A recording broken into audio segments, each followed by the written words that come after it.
Shri Krishna friends, कैसे हैं आप सब। तो चलिए आज देखिए हम चैप्टर 2 के श्लोक नंबर 16 पे पहुंच चुके हैं।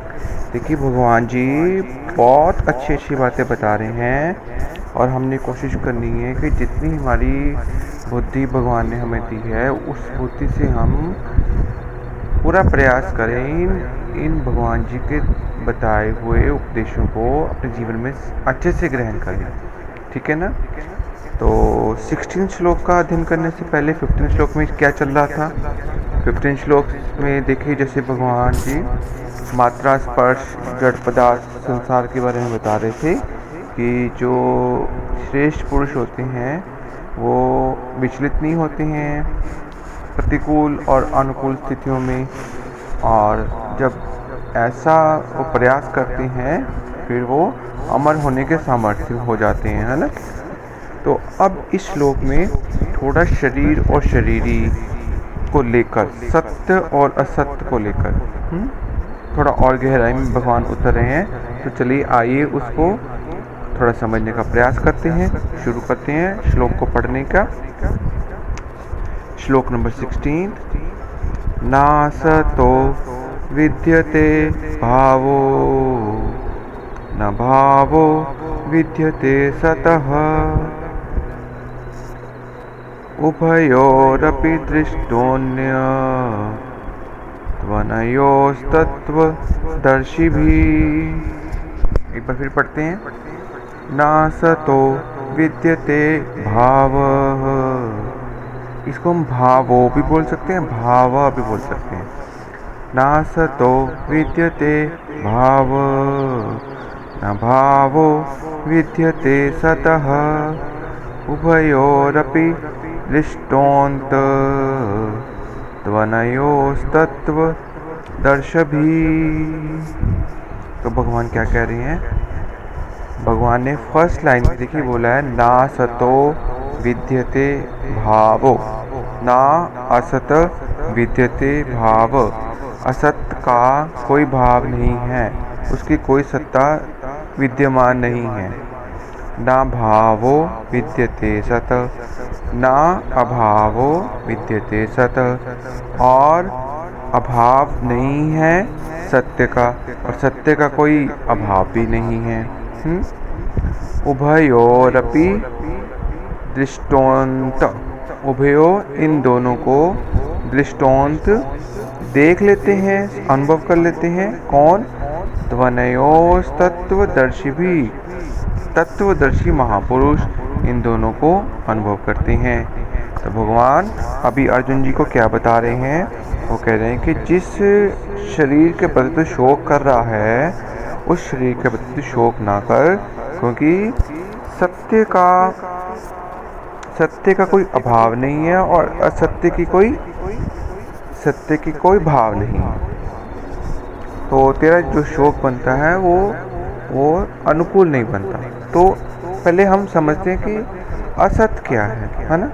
अभी जैसे कि हमने पिछले श्लोकों में पढ़ा है, असत्य यानी कि ये शरीर, ये संसार, ये सब जड़ पदार्थ, जितने भी हम मात्रा स्पर्श अपनी इंद्रियों के द्वारा जो कुछ भी हम संसार में दिखता है, हमें अनुभव करते हैं, वो सब असत्य में आ जाता है। भगवान कहते हैं कि इसका कोई भाव नहीं है, यानी कि ये अभाव की ओर बढ़ रहा है, यानी कि ये विनाश की ओर बढ़ रहा है।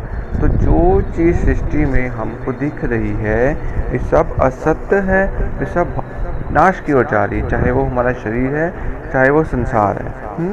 और ना भावो विद्यते सतः, सत्य का कोई अभाव भी नहीं है। जो इस शरीर के भीतर शरीरी है, जो आत्मा है, और जो इस संसार में परमात्मा तत्व है, वह क्या है। वह सत्य है, वह सत्य है, जिसका कभी भी नाश नहीं होता, जिसका कभी भी अभाव नहीं होता। तो भगवान जी कह रहे हैं उभयोरपि दृष्टोऽन्त, इन दोनों को ही देख लेते हैं, समझ लेते हैं।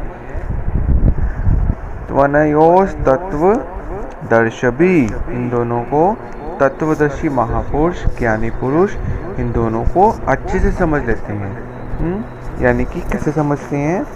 देखिए जो असत्य है, थोड़ा समझने वाली बात है, जो असत्य है यानी कि जो चीज़ विनाश की हो, ये सृष्टि, ये संसार, ये शरीर, उसका जो तत्व रूप है वो भी सत्य है ना।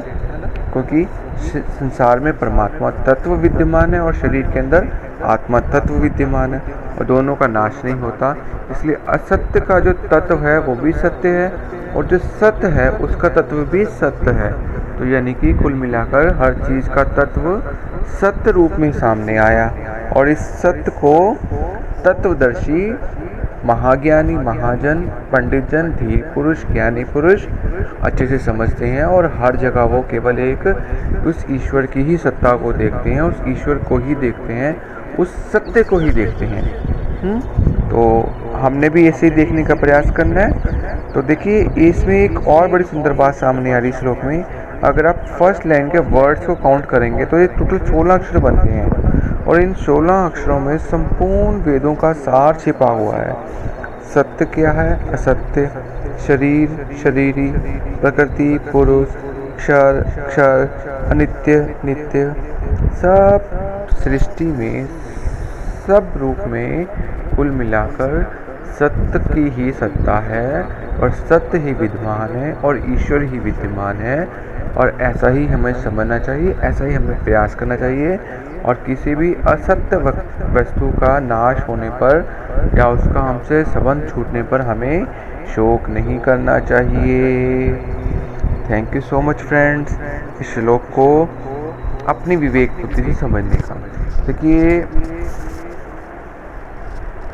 हम, जैसे कि मैंने शुरू में बताया था, हम उस सागर में एक बूंद की तरह हैं और उस बूंद में छोटी सी बुद्धि, छोटा सा कण हमारी बुद्धि है और इस छोटे से कण से हम इस पूरे सागर को समझने का प्रयास करने के लिए हम बड़े हुए हैं।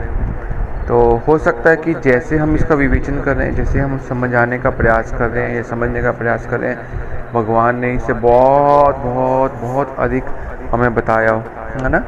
तो किसी भी बात को लेकर अगर आपके मन में कोई भी द्विपक्ष आता है तो उसके लिए मैं क्षमा प्रार्थी हूँ। तो उसको आप अपनी विवेक बुद्धि से समझिए और प्रार्थना करेंगे भगवान जी से कि हमें इस गीता से अधिक ज्ञान हमें प्राप्त हो। ठीक है जी, तो चलिए एक बार फिर से इसका उच्चारण कर लेते हैं। नासतो विद्यते भावो न भावो विद्यते सतः उभयोरपि दृष्टान्त त्वनयोस्तत्त्वदर्शिभिः। Thank you so much friends, आज के श्लोक का गायन करने के लिए। कल मिलेंगे श्लोक नंबर 17 के साथ। तब तक आपका समय शुभ रहे। आपको प्यारी प्यारी जय श्री कृष्ण जी।